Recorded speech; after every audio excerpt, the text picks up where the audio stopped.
Season 7 of Sun Coaches Podcast is proudly brought to you by Titan Sensor. Season 7. That was my number in high school, so maybe this will be lucky for us. We'll see. You know, I've learned over time that when somebody's talking about something you really don't want to talk about, you just can always throw in there, hey, I knew this guy once, and then just pretty much make up whatever you want to, and they won't listen to it. They'll get off track. And you don't have to talk about the uncomfortable thing anymore. Coach, like we do every week, tell everybody where you grew up and where you're from. Sun Coaches Podcast, where not everybody has a funny story, but everybody has a story. Hope you enjoy Season 7 of Sun Coaches Podcast. Sun Coaches is proud to partner with Titan Sensor for Season 6 and 7. Titan is made in the USA. Proudly founded and based in Texas. When you connect with Titan, you are not alone. You can collaborate and share templates with other coaches across the country to build reports and foster competition. Used by programs such as State 6A Georgia State champion Grayson High School, Titan can tailor a package to fit your needs.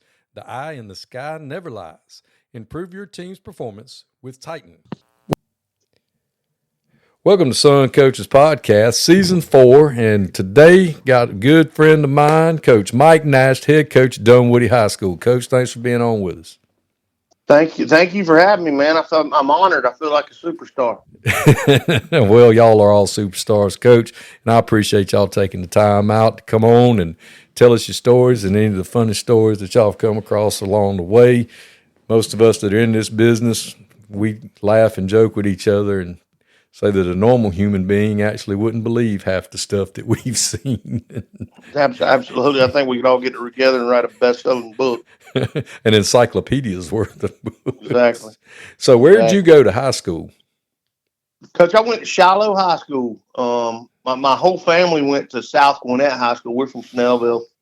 Matter of fact, my great-grandmother was the first postmistress of Snellville. But my whole family went to Snellville or to South Gwinnett High School, and I'm the only one. Me and my brother, we ended up going to Shiloh, which is right down the street in Centerville. Was it new when you went there? It was new. It was new. It was built in 1984, and I started in '88. It was new. It kind of splintered off of South Gwinnett. As a matter of fact, when I was there, we used South Gwinnett's high school stadium to play our home games. Back in those days, Gwinnett County wouldn't build your stadium. You had to build your own. So what all did you play in high school? I played football and I played football, Coach. I played baseball for 2 years, and honestly, I was probably a better baseball player than I was a football player, but I love football. And then I wrestled for 1 year, and honestly, probably the worst experience of my life. I think that's the toughest daggum sport in the history of mankind, and I just wasn't cut out for it. I got my tail whooped by a guy from Parkview that won 4 state championships when I was a freshman. And I said, I don't want to do this no more. So who was your coach in high school? My high school coach was Charlie Jordan. I played for a bunch of great men, man. The best story of my life is the guys that I played for. And I feel like I played for a bunch of legends that not a lot of people know about, but Charlie Jordan was my high school coach. Well, do you remember your whole staff or just your I position remember about coaches? 90% of them. I remember all of them, Coach. But so I guess you would say I'm from the Dewey Alverson coaching tree, and I don't know if you know who that is, but he was at Southwest Cab for a long, long, long time. And most of the guys that coached me came from underneath him, and he was pretty critical in my development as a coach. I didn't know him when I was in high school that much, but as I started coaching, I got to hang around him a lot. And a lot of my coaching philosophy came from him and Coach Jordan. But Coach Jordan was my head coach. And then, as a matter of fact, Coach Jordan meant so much to me that my oldest daughter's named Jordan after Coach Jordan. Really? But then our offensive coordinator was Ed Myers, who was the head coach at Shamrock. He'd been in the cab for a long time. But one of my favorite human beings to ever grace this daggone planet. You want funny stories? I could fill a book with funny stories about Ed Myers. But then Jerry Stewart, who was a longtime DC at Parkview and at St. Pius was one of our coaches. Woody Woodruff was our defense coordinator. Robbie Robinson's won several state championships in Georgia, was one of our coaches. Steve Skeen was our offensive line coach. Jamie Basso was our receivers coach. Trying to think of who I'm forgetting, but I don't know So that. you were a Gwinnett County guy before Gwinnett County turned into Coach. County. I've been Gwinnett. I've been Gwinnett my whole life. Like I said, because when I say my family went to South Gwinnett, I mean my great grandparents went to Snellville School. Right. So we've been around forever. So Paul Gilliland Highway, which is the highway between 78 highway between Snellville and Athens, Paul Gilliland was my great uncle. Okay. I've been in Gwinnett. I was in Gwinnett my whole life. So y'all were there after Sherman burned it down. Absolutely. I think Sherman bypassed Snellville and got to Stone Mountain. I think he got to Stone Mountain before he started lighting matches. So where'd you end up going to college? Well, Coach, man, I told you earlier, I say I don't like to talk, but then I start talking and I talk forever. But my story's long, Coach. That's okay. We got plenty of time. Out of high school, I went to Mars Hill College. That's far away. And when I went to Mars Hill College in Asheville, North Carolina, the only reason I went is because it was the only school in the continental United States that would allow me to play football. I don't think they even wanted me to play football, but they allowed me to play football because a guy named Jeff Davis that my dad went to high school with at South Gwinnett was a legend there, and he called in a favor. And I went there, and I found out real fast that I wasn't a very good college football player. As a matter of fact, I was a terrible college football player, and we had a terrible team. We went 0-11. I had a miserable experience, and I came home after my freshman year with 4 credits, and I hated football so bad I wouldn't even watch it on TV.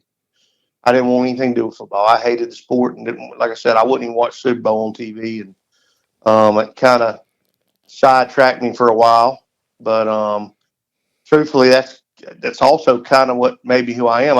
I got home. My mom and dad owned a printing business, and I went to work in the printing business because I was not going to go back to school. And I hated it so daggone bad. I wouldn't do it. So I started running a printing press for my dad. And in the meantime, Coach Jordan, again, like I told you, man, that man is, anybody that's ever played for that man loves him. I know that. And so he called me and said, he called me Yoda. That's because I'm short. And, I'd like to think he called me Yoda because of my wisdom, but it's not. It's because I was short. That was my nickname in high school. And he said, Yoda, Charlie's from Vidalia, so he's country as hell. But he said, Yoda, I need some help. I don't have enough guys on our 8th grade staff. I need some help coaching the 8th grade. And I did it. And there's no other man in the world I'd have done it for because, like I said, I just didn't want to be around football. But I did it. And it turned out to be great because I got to coach David Pollock and David Green that year. They were both on our team. And next year, he moved me up to 9th grade. Next year, the JV. And my career kind of went that way. And I didn't realize this till a long time later, Coach. But he didn't need me to coach that damn 8th grade team. We had 14 coaches on that 8th grade staff. He knew what I wanted. He knew I wanted to be a coach, and he did that to help me. He didn't ask me for help. He just did that because he knew I wouldn't do it otherwise. I owe him my life for it.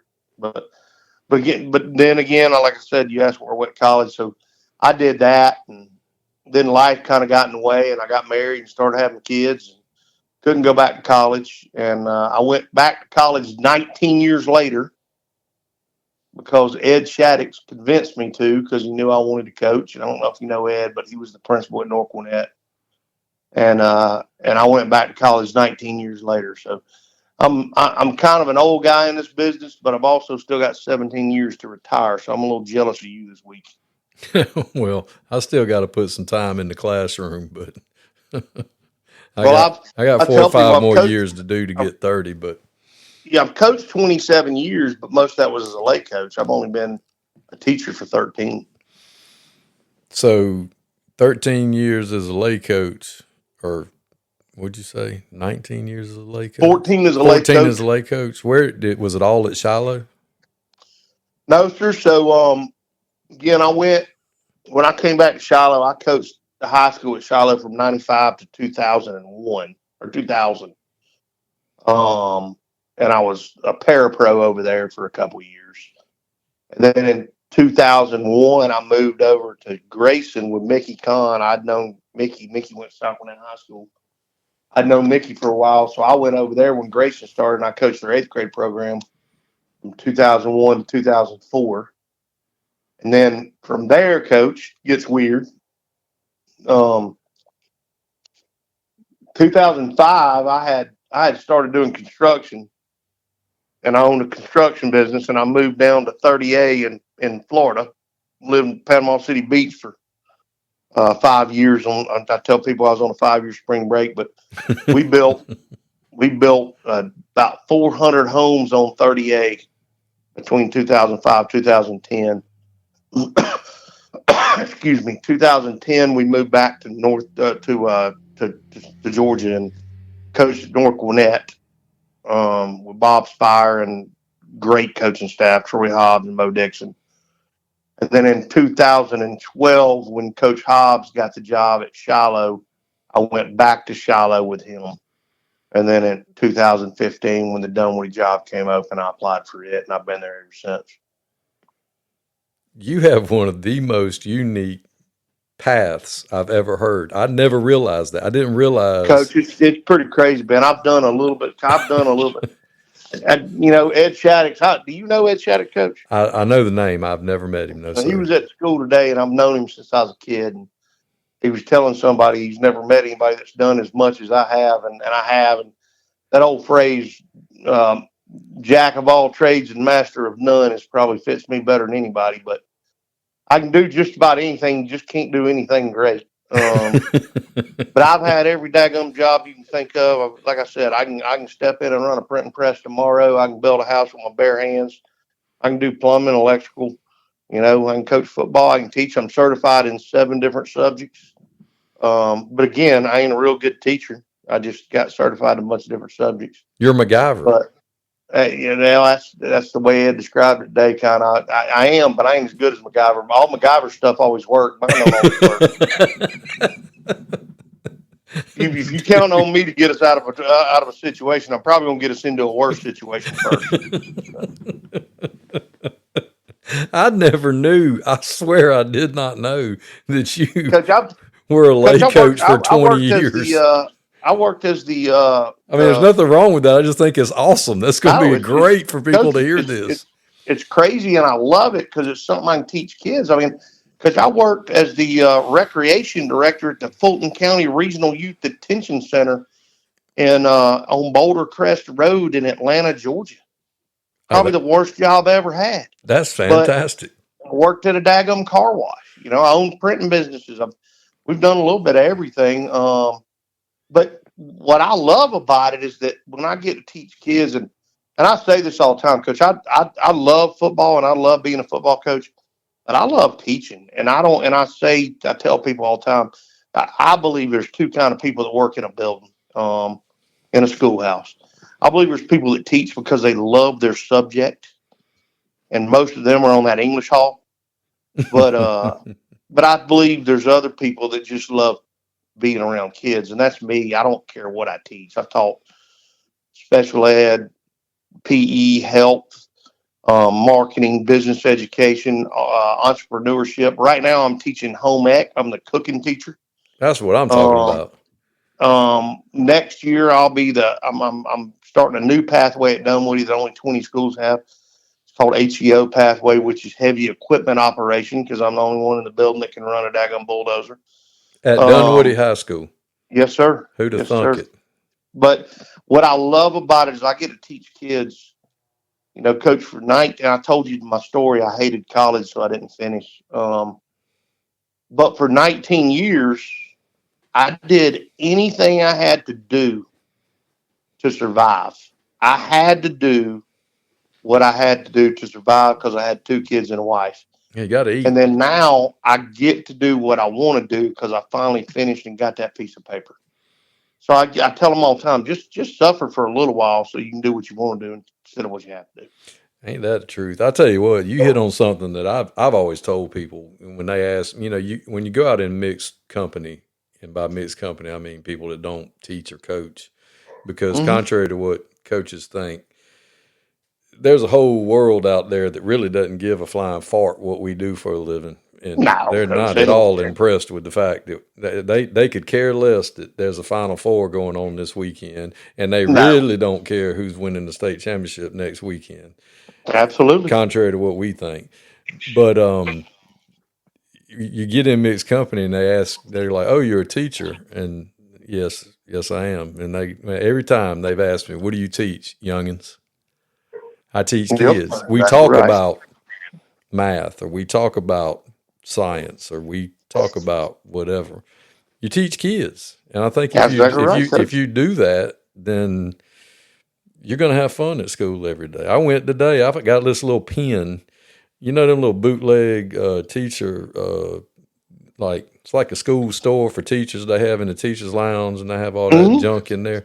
I found a pen one time. It's called a no pen, and you press the button, and it says no like 8 different kind of ways. Well, I dug it up and took it to school today. I was aggravating them youngins today with that thing every time they'd ask, Coach Lamb, no. Coach Lamb, no. Yeah. Absolutely. And I had a ball today at work. It's fun, Coach. Teach it, and I tell all our younger teachers all the time, and I probably, excuse my language, I probably piss them off every day because I'll be in that daggum teacher's lounge. You talk about teachers, I try to stay as far away from that place I can get because go in there and it's a bunch of daggum people making copies and being mad. And, I'll be in there and listen to them talking and complaining about kids and everything else, and they don't like them and these daggum kids. I told a couple young teachers last week, and I've probably done this about 10 times. Guys, I got good news for y'all. Or excuse me, I said, guys, y'all probably picked a terrible vocation teaching kids if you don't like kids. But the good news is you're young enough, you can switch. You can go do something else. Yeah, go do something else. I mean, honestly, I believe, and I firmly believe this. I firmly believe 2 things. One, if you've never done anything else but be a teacher, I think you ought to be forced to go work with adults for a year before you're allowed to come back. Because I have fun every day. And what you said earlier about what do I teach? I teach youngins. Coach, that's what we do. Right now, we're towards the end of the semester, and at the end of every semester, my last unit in home ec, and it was my last unit in special ed, it was my last unit in PE, and my last unit in marketing. It's called Everything You Should Know and Nobody Ever Taught You. And so right now, like yesterday, we learned how to tie a tie. Tomorrow, we're going to learn how to address an envelope. Believe it or not, Coach, I got 96 kids I teach, and last semester, 90 of them didn't know how to address an envelope because they don't do it anymore. Coach, I'm teaching I'm co-teaching a senior economics class, and the teacher I'm with, she's awesome. Well, we've been doing personal finance for the past, same concept. You know what we did yesterday? We learned how to write a check. Coach, I do it every year. And every one of them asks, why do I need to know how to write a check? I'm like, guys, at some point you're going to have to write a check. I don't care how digital we get. And the girls, Monday when I taught them how to tie a tie, the girls were like, well, why do we need to know how to tie a tie? And they love it. And that's things people don't get. If you talk to kids the way they talk to you, they'll get you. Oh, yeah. I said, the reason you need to know how to learn how to tie a tie is because you're going to date a loser one day. Yeah. And you're going to need him to wear a tie to something. He ain't going to know how to tie. Yeah. Or you're going to have a little boy that ain't got no daddy around, and you're going to have to tie his tie. We learn how to change a tire and check and jump a car off and check your oil. Coach, today it was W-4 and W-2 forms. And I told them point blank, I said, look, my wife works in an accounting firm, and thank God, because I'm 50. And I've had 1,000 jobs. I've been working since I was 16, and I still screw up a W-2 form. I don't know. Coach, I don't know where to put 0 and I 1 or 1 and 0. I screw it up every time. Every year I owe taxes, and I'm like, how the hell can I owe taxes? I redid my daggum I-9 last year to take out extra money. How can I owe taxes? Well, I like paying taxes. I don't mind that. I'd rather. And I go to the bookkeeper. I don't mind paying taxes. I don't like paying them at the end of the year. Oh, yeah. Well, but every year at the end of the year, I owe extra taxes because my dumb rear end filled out the I-9 wrong and didn't hold enough taxes back. Yeah, I like sending them a check because I don't believe in letting the government hold my money interest free for a year. Yeah, I can make that money make money. I want it to be absolutely exactly right and owe them $0 freaking dollars. Yeah, even it out. Yeah, we usually do that. Like we'll owe one something and get something back. Anyway, let's get back to football. Yeah, absolutely. But it all ties in because we've said this for years, and for the younger coaches out there listening that love to get up on the board and love to go to the clinic and walk around with all the clothes on and all the stuff on and think they've invented this game, need to understand you're teaching kids. Exactly what it is. And if you're a good teacher, you ought to be a doggone good football coach. Well, and I say it all the time. I had a bad principal one time I told her I needed to hire a couple coaches. She said, I don't need more coaches. I need good teachers. And I said, ma'am, number one, that's probably the biggest insult you could ever give me. But number two, I don't believe you can be a good coach if you're not a good teacher. Can't. Because coaching's teaching. I mean, that's all it is. But I hire any idiot to go out there and yell at people. Yeah. That's what we did when we were young. Well, that's coach. The game's changed now. We hollered and screamed, and you can't do that to youngin' now. They'll offend them. I'll tell you right now. Now, Charlie Jordan wasn't this guy, and none of those guys I coached for were this guy. But if Charlie Jordan would have told me to do something, I'd have done it 1,000 times because I was scared to death of him. But again, he wasn't that guy. I don't mean that I did it because I knew he loved me, but that's the way it is now. I mean, coach, if you try to coach like that, they'll just walk away, go do something else. Well, talk about the man you said that had so much influence on you as a coach from the tree from Southwest DeKalb. Well, Southwest DeKalb, that was Dewey Albertson. He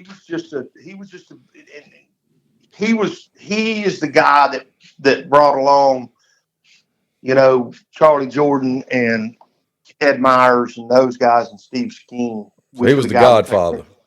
Yes, he was. He was the Dave Hunter to Phillip Jones and Tommy Jones, and then I was underneath those guys. So we were separated, But he was good to me, and I think he was good to me because Charlie took an interest in me, and Coach, when I was in high school, I wanted to be a high school football coach, and I kind of hung around with them more than hung around with my friends. You know what I mean? And I think Dewey saw that. And I just remember my first head coaching job when I got this at Dunwoody. He's the one that came to me. And he was probably closer to my parents than he was to me, but he's the one that came to me and gave me the best advice that I've ever gotten. And I would give to any young coach that's going into a head coaching job. He said, Michael, I just want you to understand something. When you take a head coaching job, you're not coaching a team, you're not coaching a school, you got to coach the whole community. And I think about that at least once a week. And that was the best advice I've ever gotten, especially at Dunwoody. The community I'm in is special. And but that was some advice he gave me that just you got to coach the whole community. You're not coaching a position, a team, a school. You got to coach the whole community.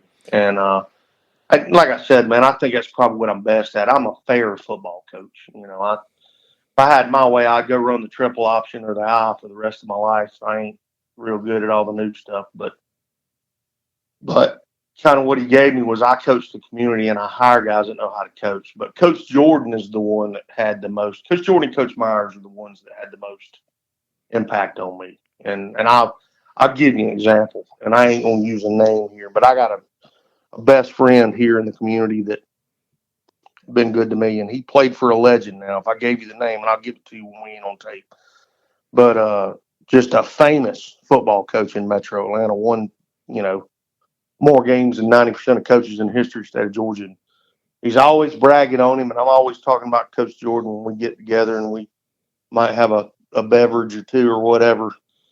But he's always bragging on him. And one time I asked him, we like to go on boat trips together. And I said, well, let me ask you a question. I said, what was your personal relationship with your coach? And he sat there for a minute. And this was the toughest guy I know. And he almost got a little teary eyed. He looked at me and said, well, what the hell do you mean by that? What was my personal relationship? I said, I don't know. I'm just asking which personal, Coach Jordan's special to me. And, this day, if there's a problem, I call Coach Jordan. My daughter had my first grandbaby. I called Coach Jordan. What was your personal relationship with your coach? And he looked at me and goes, I played for a guy 4 years. I don't think he knew my name. And it might be the most I've ever appreciated Coach Jordan. And like, you know what, man, I can't say that. That guy cares about me. And he calls me. He calls me. If I ain't called him in a while, he calls me to see how everything's going. We went back this year and played Shiloh. He comes to at least one game every year. But this year we go back and play Shiloh the last game of the season. And the field is named after Coach Jordan because he built it there. And he comes to the ball game and he stands on my sideline. And I try to think about that when I'm aggravated, when I'm aggravated with kids and think, if that guy had that impact on me, I'm having that impact on somebody, whether it's good or bad. And I need to make sure it's for the good, not for the bad. Absolutely. I mean, because you just don't know how you may be that kid's person. Because you may be the only person that's taken any interest in that kid all day. Yeah, even if it's lighting them up for being a knucklehead. That's a good. Might be when I first started, and I'm out there coaching, and I think the way to go is just to yell at everybody and shoot a back and everything else, and be mean as hell. Coach Jordan pulled me aside and again said, Yoda. He said, listen, you can tear that kid down as much as you want to, but before this day's over, you better find a way to build him back up.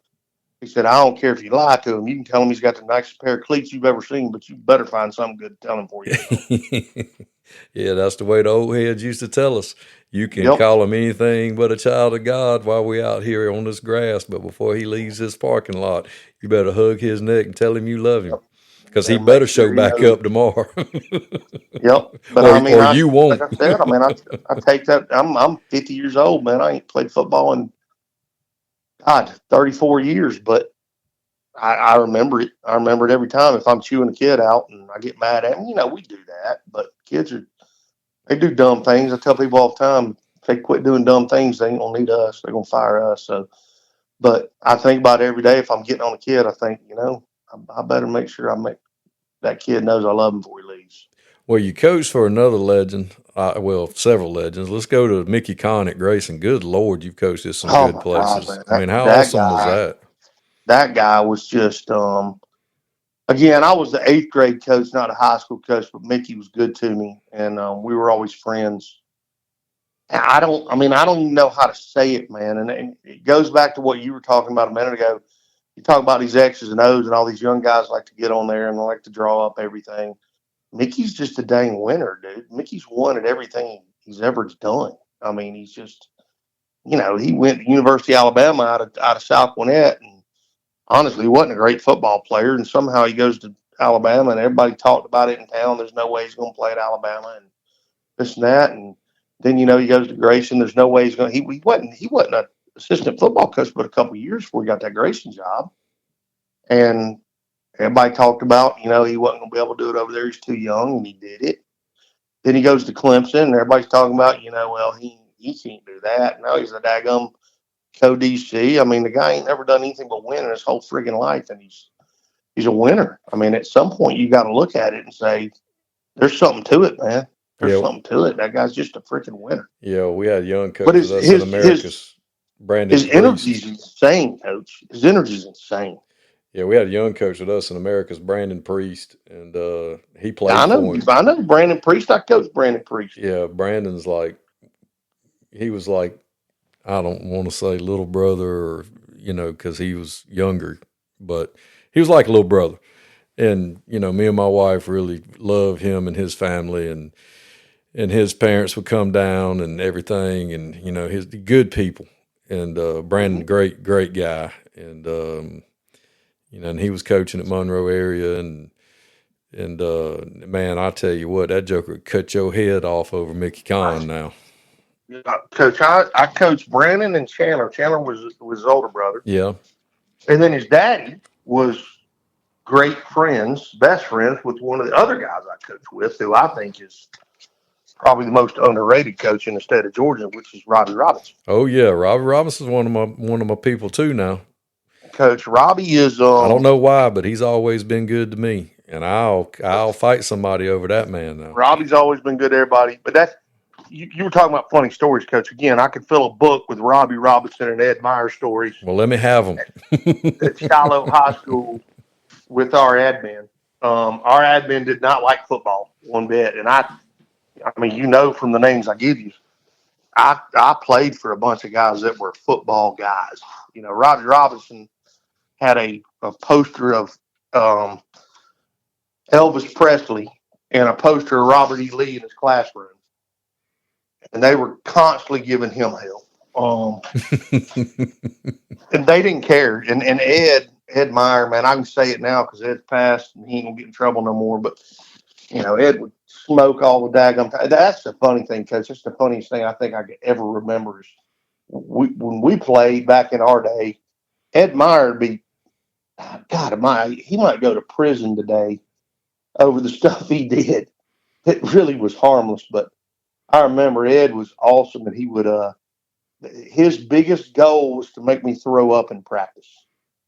Biggest goal. We had them old bike helmets, and he'd be out there smoking and blow smoke in my ear hole, and look at me and say, "You gonna puke, Yodi? You gonna puke?" And I was like, "I'll eat it first. I ain't doing it." But then one time we were in study hall. We had study hall, which was hilarious because none of us studied, but we were in the theater at Shiloh High School, and we were all sitting forward, and all the coaches are sitting up on the stage, and Ed Meyer's sitting up there smoking. Now imagine this, Coach, today. Ed Meyer's sitting up there on the stage smoking a cigarette, and the principal walked in. Ed didn't have time to put the damn cigarette out, and he didn't have time to blow the smoke out of his mouth, so he just stuck the cigarette behind his back. Now, imagine this, Coach. You got 80 football players sitting out there in the seats, and the principal's up there talking to Coach Jordan, and Ed's sitting beside him with a cigarette behind his back, and he can't blow the smoke out, and the smoke's all coming from the back of his head because the damn cigarette's still blowing. And all of us are just dying laughing. I'll give you another good one. We had an assistant principal, and again, I ain't gonna give you no names, but he was always trying to catch them doing something wrong. And we were all in PE one day, and they were in the coach's office, and of course Ed's back here smoking, and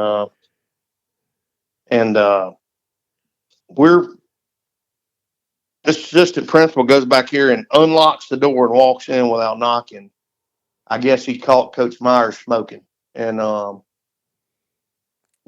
we see is the assistant principal running through the gym and Coach Meyer chasing him, calling him every name in the book. And I ain't gonna say the words, but he called him a pencil neck SOB. But he said it out loud, and I didn't know this till later on. But we're to when I started coaching with him a couple years later, and I asked Coach Jordan and Coach Myers about it, and so whatever happened that day? And he said, well, they got him in the office, and they were going to make him sign a statement that he called so-and-so an SOB. And he said, I will not sign that statement. That is not true. And the assistant principal says, you said it. I got witnesses. You said it. I said, I did not call you an SOB. I called you a pencil neck SOB, and I ain't signing it to you fix it. He wanted it properly documented. So, again, none of these guys can get in trouble now, but I'd learned so much. I learned so much when I started coaching with them that I didn't know. And they did so much stuff. I mean, I coached with freaking legends. I don't care what anybody says, but So then you go to North Gwinnett and you coach with another legend that came from another state that probably brought a whole nother brand of nonsense to the oh my table. God. I mean, I mean, I'm not those saying I guys, don't know him. I'm not saying he's that way, but you know what I'm saying. You come from well, somewhere else, you listen, just bring more total, experiences. total freaking opposites, total opposites. But the one thing I will say about Bob and those guys, and really when you talk about that, it's about all of them. And I got a group text with those guys, and we're still on a group text together, and they've all dispersed everywhere. You know, Sam Adams is the head coach at Oxford. He was there in Alabama, and Mo Dixon, who I still think to this day in my life is the best high school football coach I've ever seen. And then, you know, Bob's back up in Kentucky and he's killing it. And Troy's at Camden. I mean, they're all over the place and they're great coaches.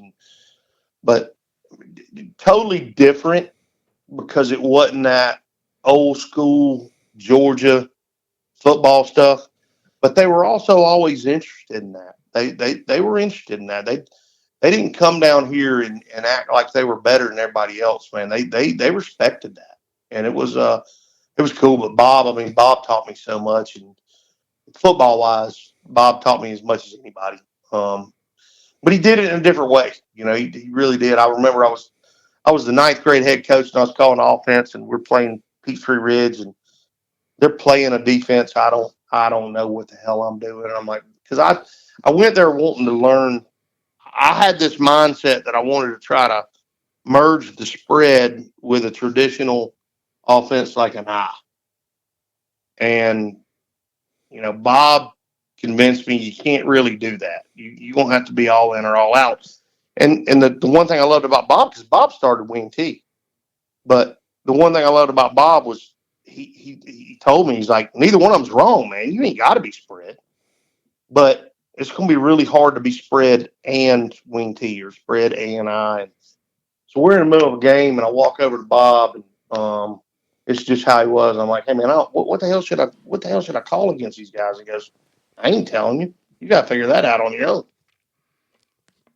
That was just him. I mean, he lets you learn, and his kid was the quarterback at the time. Like, he had every reason to tell me something to make his kid look good, but I learned a lot from Bob, man. I learned a lot of organization from him. I learned a lot of Booster Club stuff from him, and I learned a ton of football from him.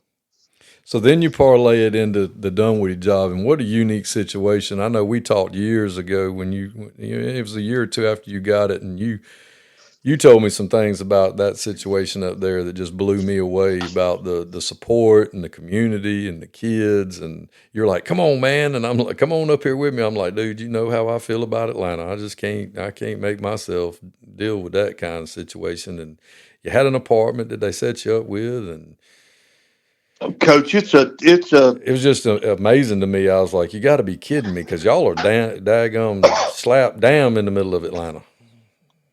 yeah, Coach. We live in the highest rent district in the state of Georgia, and it's tough on a teacher, or football coach, or anything else. But and honestly, like, you know, I've told you this before. When I got there, there were 17 kids signed up to play football. And so what'd you do when you came in? Like, what was mission one? Like, you've come from Grayson, you mission come one from was Gwinnett. I mean, I know you got to recruit, but I mean, what's recruit the halls? I mean, number one thing I did was I decided I'm not going to try to go get a bunch of old heads. I got to get a bunch of young guys because, you know, they'd been playing old school football, and Jim Shofty was the one that left, and Jim was a hell of a football coach. He still is, and he helps me to this day. I've got nothing but good things to say about Jim, but they've been playing old school football, and it just I don't know. I guess the only way I would say it is it just didn't fit as far as getting kids to play. They were good. I mean, they weren't bad because they were damn good. But you know, I know his problems were he just didn't have enough kids. right. So I had to find a way to get kids, and I needed numbers. You know, because we had nothing. Like, our weight room was crap. We had like 2 or 3 racks and a cement floor, and No locker room, no lights, no field. I mean, it was. So my first thing was, and I walked in that first day, and now listen, I'll tell you the truth. After that first interest meeting I had in May, and when Tom McFerrin offered me the job, I don't know if you know this, but T. McFerrin's son was the principal. So I know I'm sidetracking here, and we ain't got all the time in the world. No, that's When I awesome. went, when I went and did the interview, a guy named Steve Fortenberry was in the room. Who's a legend in at Dunwoody and in DeKalb County. Tom McFerrin and some other people were in the room. We did all the culture stuff and the classroom stuff and all that. And I thought, man, I killed that. And then they said, all right, we're going to get in the football portion. And freaking T. McFerrin walks in the room. Tom brought his dad in. Like he brought in the Thanks. damn ringer. It's like the guy. It's like the guy from the Mets that comes in as a relief pitcher and they're blowing the freaking flute or whatever the hell that thing is. And he starts drawing stuff up on the board, and he draws up a 3-5 with a pressure, and he goes, "How are you going to protect this?" And I'm like, "Holy crap, man! This is T. McFerrin." Again, I grew up in Georgia. I know who this guy is. I'm gonna get in too And tight and make that boy put his hand in the dirt, and we're gonna run. yeah, so no, I drew up a protection that I had learned from Chuck Allen, who is now the offensive line coach at Grayson, but he was our offensive line coach at North Gwinnett. And I learned, and I'm an offensive line guy. That's what I am by trade. I'm not a head coach. I'm an offensive line coach.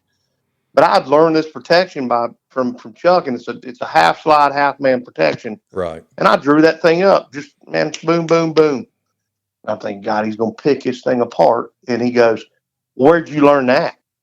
And I go, "Well, I learned it from a guy named Chuck Allen." He goes, "That's my protection." And at first I was like, God, man, I stole his protection because I'm scared to death. Then I was like, hell yeah, I killed that. I drew up his protection. Yeah, atta baby. But anyway, Stay hot, kid. Stay hot. Yeah. So I get the job, and I'll be honest. Tom called me to offer me the job, and I was throwing BP baseball coach. I was a head baseball coach before I was a head football coach. But Me too. well, here I ain't even gonna go into that. I'll just tell you this. I was a head baseball coach and a head girls soccer coach at the same time at Shiloh, and they play in the same damn season. Figure that one out. I bet that was fun. But I was throwing BP, and Tom calls me and offers me a job, and I was like, man, I just don't know if I can do it, man. I don't know if I want to come to work in DeKalb County. I said, I've heard too much, and Tom promised me, he said, you're not coming to work in DeKalb County, you're coming to work at Dunwoody High School, and you're going to work for me, and I ain't going anywhere. Well, hell, he left 2 years later and made me mad, but anyway, so I come to work that first day, and we got 17 kids at our interest meeting, and I went home and I looked at my wife, and God bless my wife. I said, babe, I think I messed up. I think I need to go back to Shiloh because the Shiloh job was open too. And I thought about taking that one, and I didn't. And my wife looked at me and said, well, if you do that, then you're not the man that you say you are. You took this job and you need to stick to it. And honestly, that's the only reason I stayed.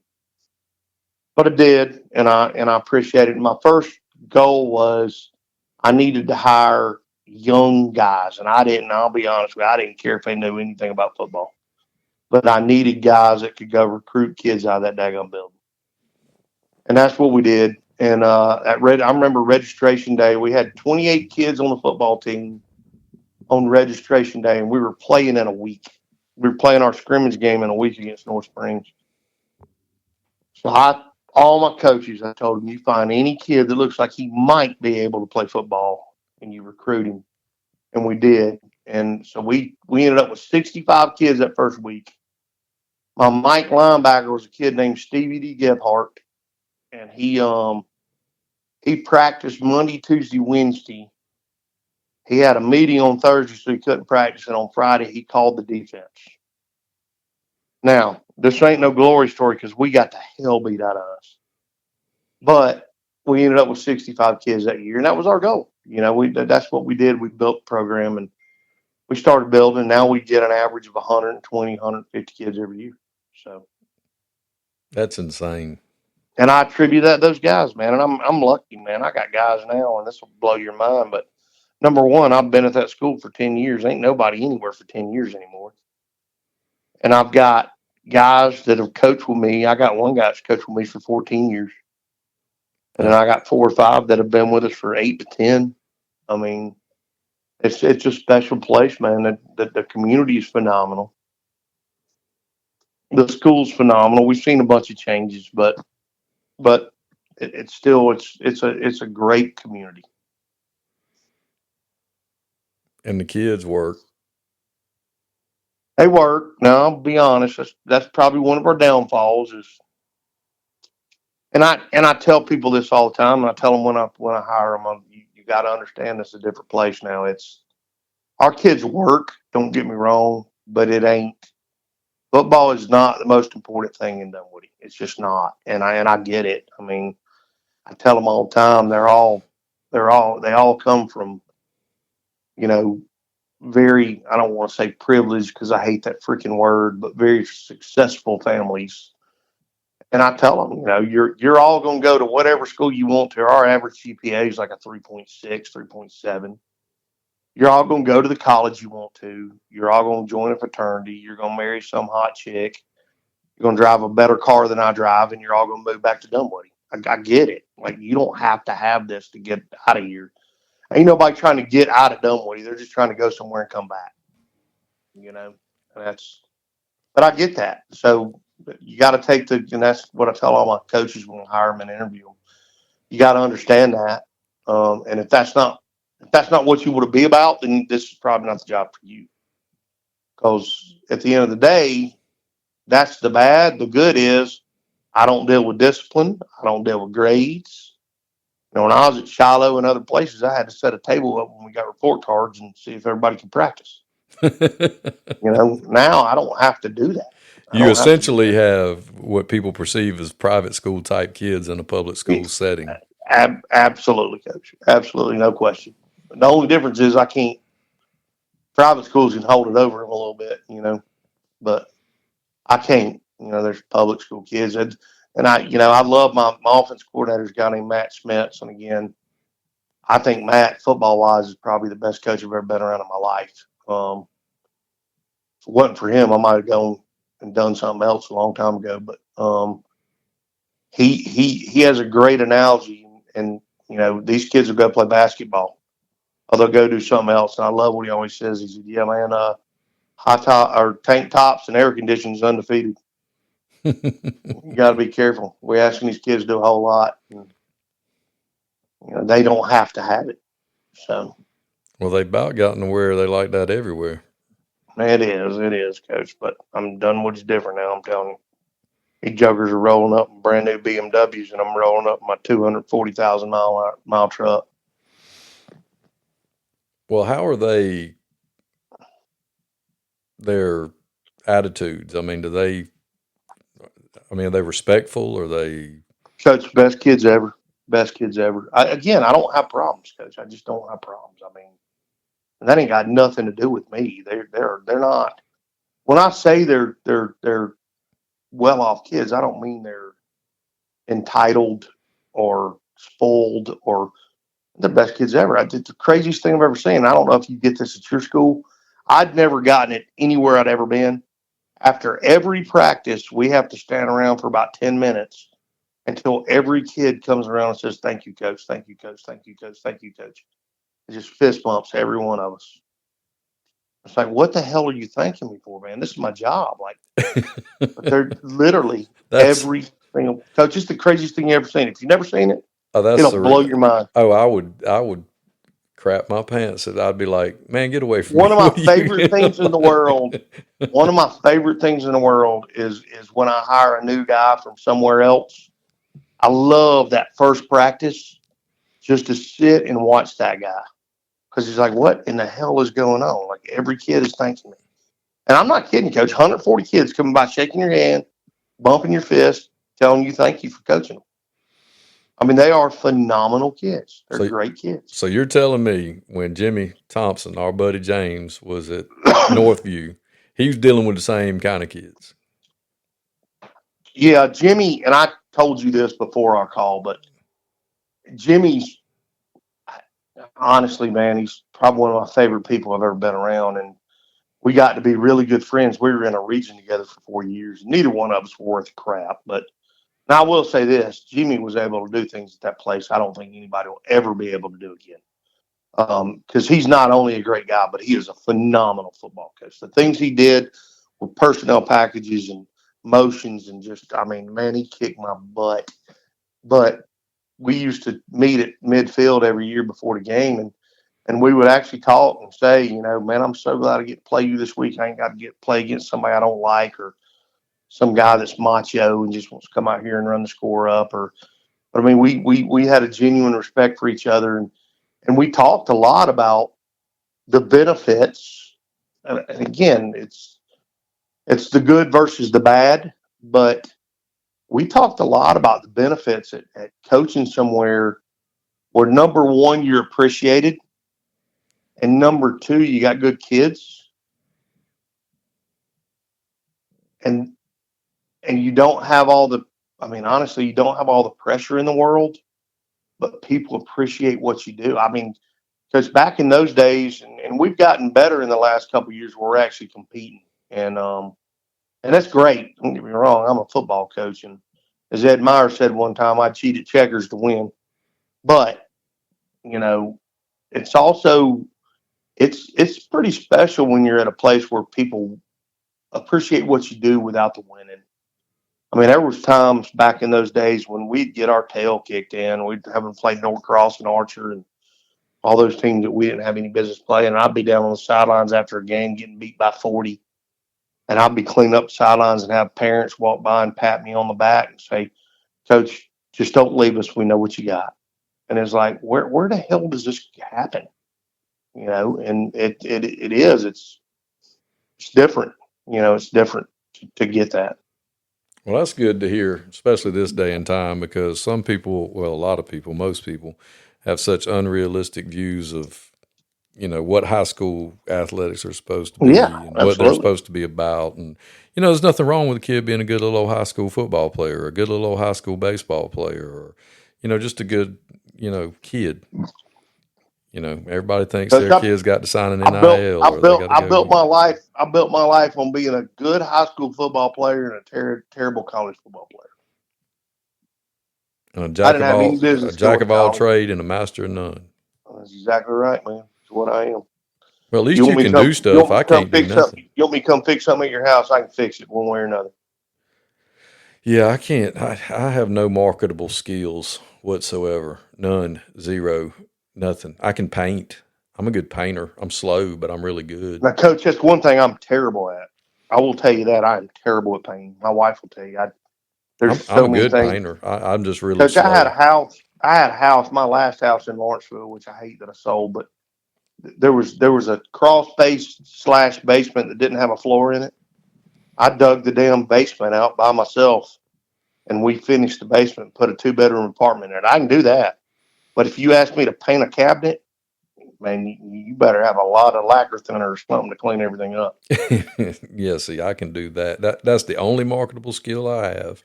I don't know how to fix anything. Every time we've moved, which is more than 7 times, Rachel has to do all the hook up the electronics, all that other stuff. Now, doing this podcast and stuff, I've kind of learned how to do this. I've learned how to do Canva stuff. I've kind of learned how to do some stuff, but I know how to change a tire. I know how to change an alternator. I know how to change the oil. That's it. Well, I've learned that stuff recently just because of freaking YouTube, Coach. I mean, if you open up the hood on a truck and you tell me, I can explain how it works.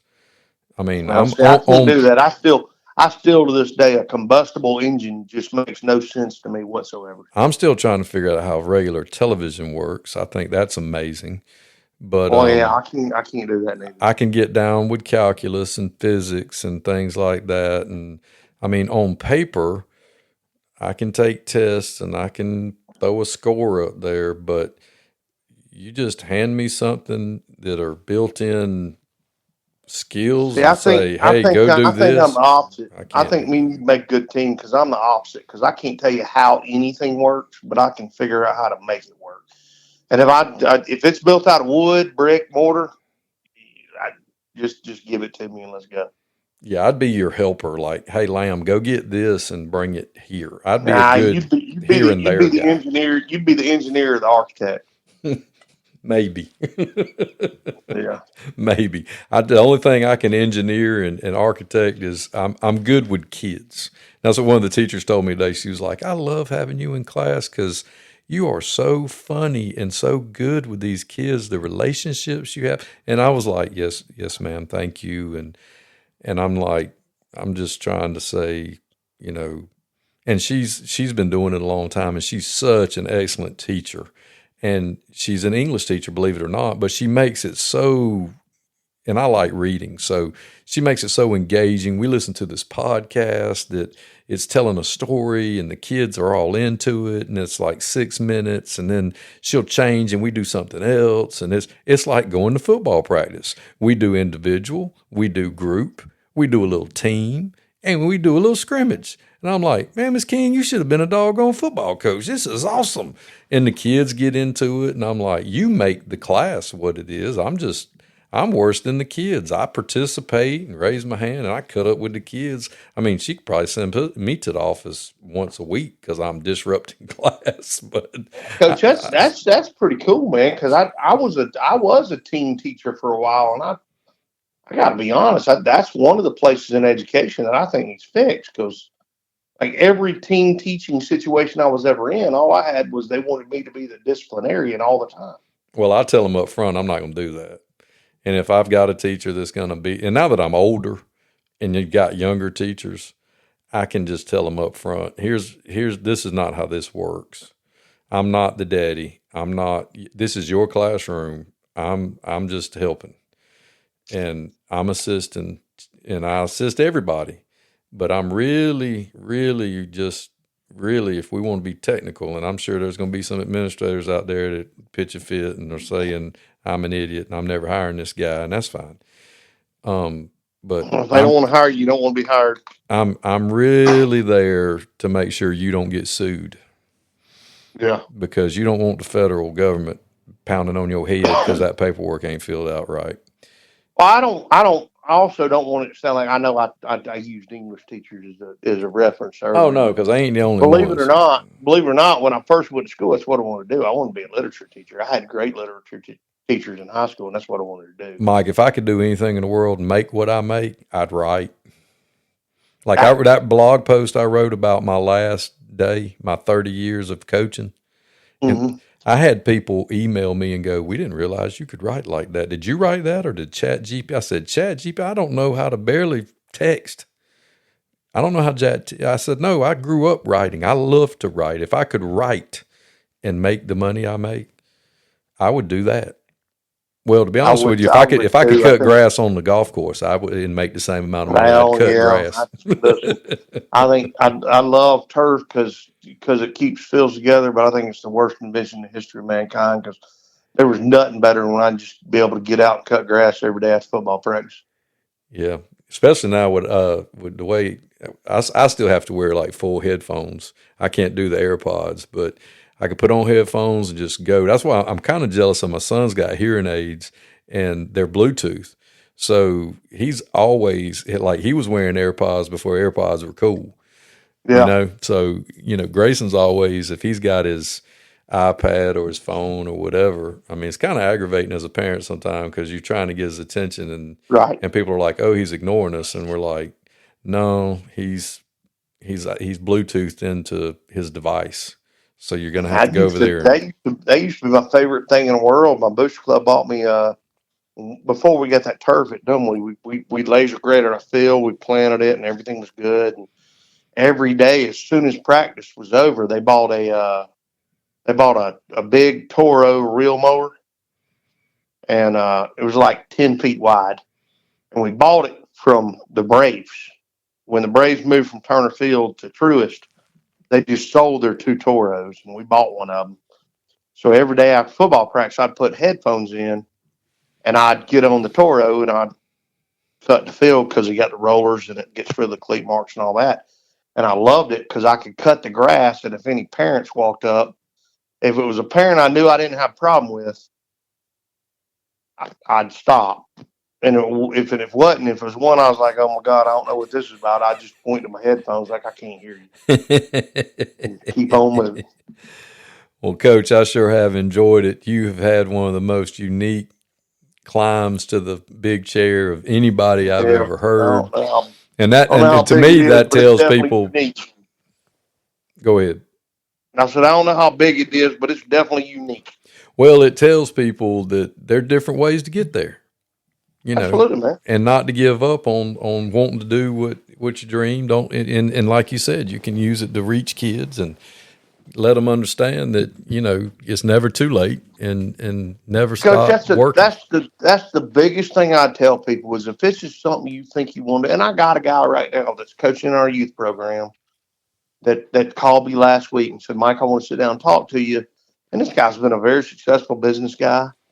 He's like, I want to sit down and talk to you. I've been coaching the 8th grade for the last 4 years, and I love this, and I think this is what I want to do.